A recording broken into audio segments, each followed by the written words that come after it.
when a drunk fan stumbled onto the stage and interrupted Michael Jackson mid-performance of Billie Jean in front of 66,000 screaming fans. Everyone expected security to tackle him immediately. Instead, Michael did something so unexpected that it silenced the entire stadium and left the crowd in tears. But what could the king of pop possibly say to a complete stranger that would transform a moment of chaos into one of the most beautiful displays of humanity ever caught on camera?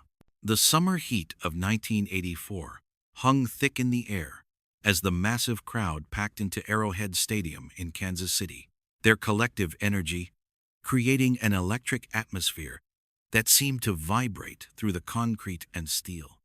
The stage lights cut through the darkness like searchlights, casting long shadows across the sea of upturned faces, all waiting for one man. Programs fluttered in hands like nervous birds, and somewhere in the distance, a child's excited scream pierced the low rumble of anticipation that had been building for hours. This was the Victory Tour. Michael Jackson, at the absolute peak of his powers, riding the unprecedented success of Thriller into what would become one of the most legendary concert tours in history. The Jackson 5 reunion had drawn families from across the Midwest, grandparents clutching the hands of teenagers who had never seen anything like this before. Mothers held babies who would grow up claiming they had witnessed history, even if they were too young to remember. The parking lots had been filled since noon, tailgaters playing Michael's hits from boomboxes, practicing the moonwalk on hot asphalt. But tonight felt different from the previous stops on the tour. There was something restless in the crowd, an undercurrent of barely contained excitement that made veteran security guards exchange worried glances. The front barriers groaned under the pressure of bodies pressing forward, and several fans had already been treated for heat exhaustion before the show even began.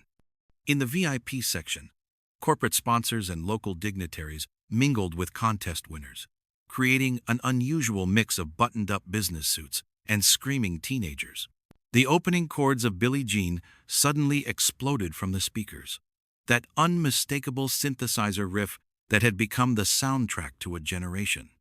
The crowd's roar was deafening, a wall of sound that seemed to lift the very roof off the stadium and send shockwaves through the surrounding neighborhoods. Car alarms went off in the parking lot. Windows rattled in buildings miles away. And then he appeared, emerging from beneath the stage like a vision in his iconic glittering military jacket, the single white glove catching every flash of the strobe lights. Michael Jackson had arrived, and the world held its breath. But as he began to move, executing those impossible dance steps that had made him a household name, movement was already shifting in the front rows. Bodies pressed against the barriers with unusual force, and security radios crackled with concerned chatter. In the VIP section, a man in a wrinkled business suit swayed unsteadily, his tie askew, a beer bottle dangling from his fingers. His expensive watch reflected the bright illumination as he gestured wildly, shouting words that were lost in the crowd noise. Security noted his erratic movements, but assumed he was just another over-enthusiastic fan caught up in the moment. They had no way of knowing that in just a few minutes, this stranger would do something that would change everything, creating a moment that would be talked about for decades to come, a moment that would reveal something profound about the man behind the legend. Michael's feet found their rhythm on the familiar platform, but behind the dazzling smile and perfect choreography, exhaustion weighed on his shoulders like a heavy coat. 3 months into the Victory Tour, performing night after night in packed stadiums across America, he had given everything he had and then found reserves he didn't know existed. His throat was raw from singing. His body ached from the relentless dance routines, and somewhere deep inside, a loneliness gnawed at him that no amount of screaming fans could fill. The costume changes were becoming more difficult, his hands shaking slightly as he fastened buckles and adjusted the iconic glove that had become as much a part of his identity as his voice. The pressure was suffocating in ways the public never saw. Every move he made was scrutinized by critics waiting for him to stumble, every performance compared to the last, every night expected to top the one before. The cameras were rolling tonight, capturing footage that would be studied and replayed for years, dissected by fans and critics alike. There was no room for error, no space for the human being beneath the glittering costume. Backstage, handlers whispered about ticket sales and merchandise numbers, treating him like a commodity rather than a person. He was expected to be perfect, to be the king of pop, to be everything to everyone while somehow remaining nothing to himself. The tour had become a grinding machine that consumed everything in its path, including the man at its center. Hotel rooms blurred together into a series of beige walls and room service trays barely touched. Phone calls home felt scripted and distant, his family speaking to him as if he were already a memory rather than their son and brother. Sleep came in fragments between interviews and sound checks, and even his dreams were populated by screaming crowds and flashing cameras. The simple pleasures that had once sustained him, quiet moments of creativity and genuine human connection, had been squeezed out by the relentless demands of maintaining his position at the top of the entertainment world. As he glided into the moonwalk, that signature move that had made him a household name, Michael felt the familiar disconnect between his body and his soul. His feet moved with mechanical precision, while his mind wandered to the empty spaces in his life that fame couldn't fill.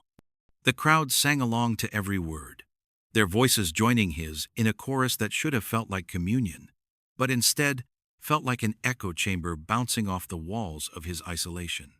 He was performing for them, but he was also performing at them, creating a barrier of perfection that kept everyone at a safe distance from the vulnerable man beneath the glittering armor.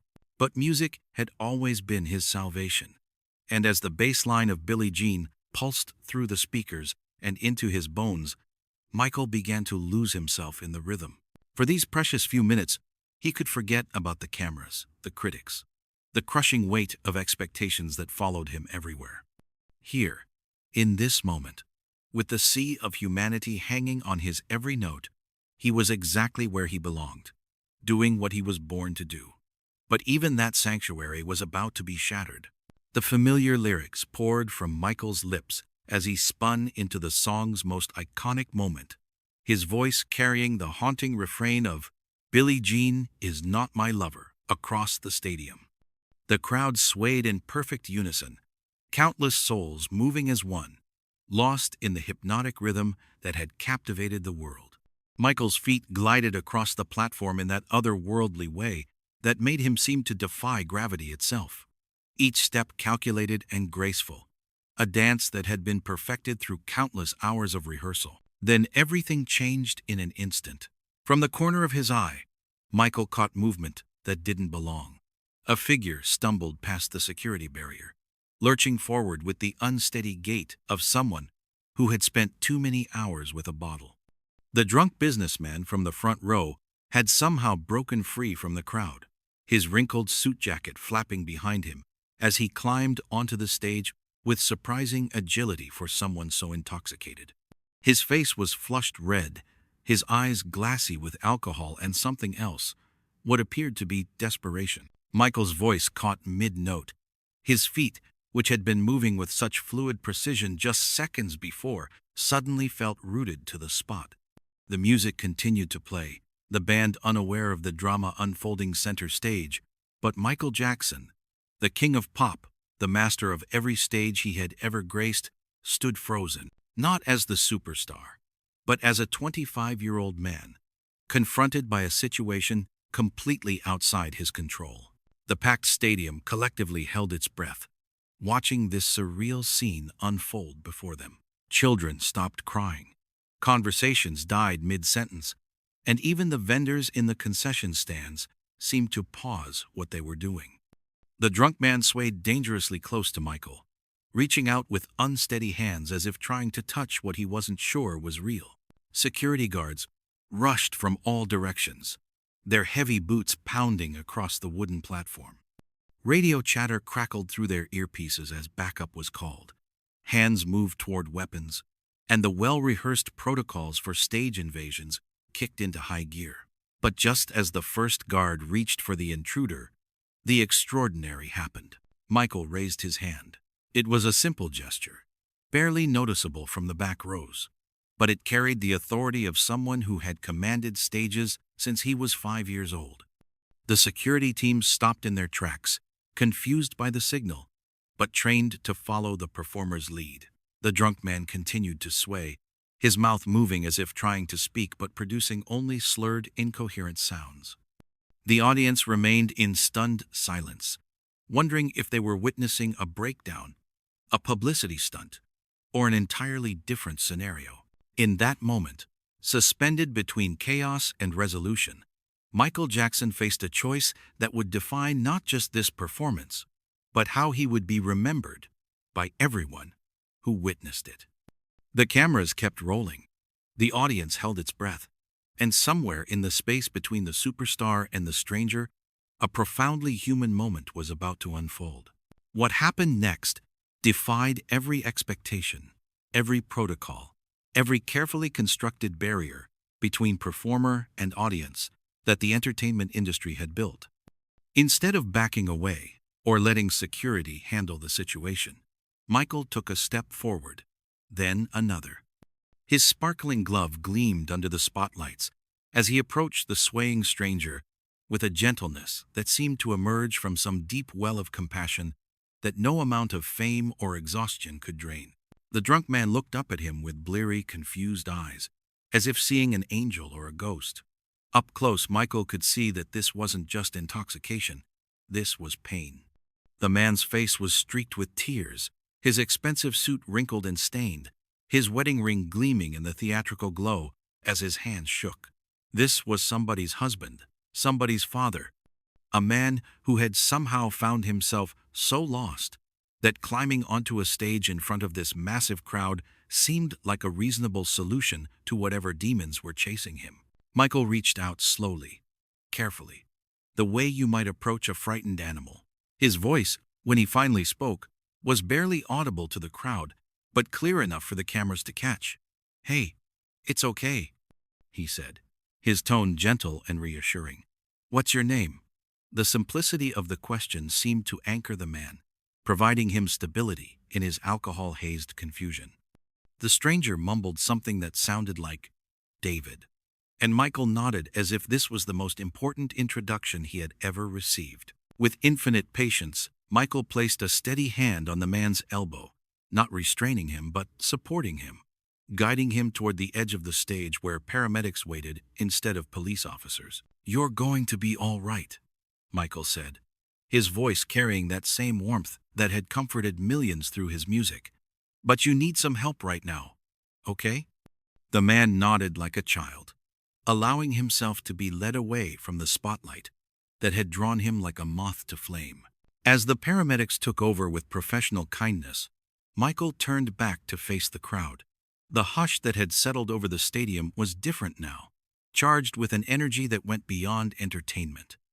This massive audience had witnessed something rare and precious, a moment when celebrity dissolved and simple human decency took its place.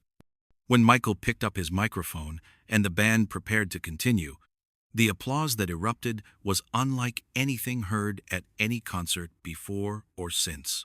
It wasn't the screaming adoration of fans for their idol. It was the grateful recognition of fellow human beings who had seen someone choose compassion over convenience, vulnerability over invincibility. That night, David, whoever he was, went home to his family with a story about the night the King of Pop stopped his show to make sure a broken stranger felt less alone. And every witness in that stadium went home with something even more valuable: proof that in a world that often felt cold and disconnected, kindness could still triumph over chaos. And that sometimes the most powerful thing a person could do was simply see another person's pain and choose to care,